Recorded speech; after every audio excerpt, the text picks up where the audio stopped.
సూర్యుడి నుంచి వెలువడే కాంతి కిరణాల్లో 7 రంగులున్నాయి అనే విషయాన్ని ప్రపంచానికి తెలియజెప్పింది ఎవరో తెలుసా?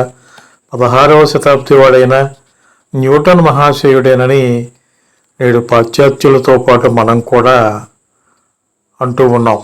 ఈ విషయంలో భారతీయులు ఎంతో ముందున్నారు. ప్రపంచంలో అతి పురాతనమైన వేద విజ్ఞానంలోనే సూర్యకిరణాల్లో 7 రంగులున్నాయని చక్కగా వివరించారు. ఋగ్వేదంలో సప్తత్వా హరితో రథే వహంతి దేవ సూర్య శోచిష్కేశం విచక్షణ. అధర్వణ వేదంలో అవ దివస్తారయంతి సప్త సూర్యస్య రశ్మయ అంటే సూర్యుని 7 కిరణాలు దినాన్ని ఉత్పన్నం చేయుచున్నవి అని అర్థం. సూర్యునికి ఖచ్చితంగా 7 కిరణాలే ఉంటాయా అంటే కాదు. సహస్ర కిరణాల్లో ప్రతి కిరణంలోనూ తిరిగి 7 వర్ణాలు ఉంటాయని దీని భావం. సప్తాశ్వరూఢుడు అంటే అర్థమదే. అలాగే సూర్యుణ్ణి ఒక గుర్రమే తీసుకువెళుతున్నది అని కూడా మన వేదాల్లో ఉంది. అంటే సప్తవర్ణ సమ్మిళితమైన తెల్లని కాంతి కిరణం అని అర్థం. అశ్వ అంటే కిరణం అనే అర్థం కూడా ఉంది.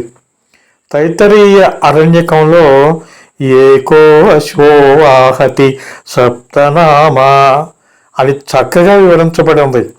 సూర్యుని కిరణాల్లో పలు రంగులు దాగి ఉన్నాయి. అందరికంటే ముందుగా మనకే తెలుసు అనడానికి ఇంకా వేరే రుజువులు కావాలా? ఇంకో అద్భుత విషయం ఏమిటంటే ఛాందోగ్య ఉపనిషత్తులో సూర్యకిరణంలో 3 రంగులు ఉన్నాయి. అవి 1 నీలం, 2 పసుపు, 3 ఎరుపుగా వివరించారు. ఇది కూడా నిజమే. ఎందుకంటే నిజానికి ఈ 3 రంగుల కలయికతోనే మరిన్ని రంగులు ఉద్భవిస్తూ ఉన్నాయి. మరిన్ని రంగులు అంటే 7 రంగులు అని అర్థం చేసుకోవాలి.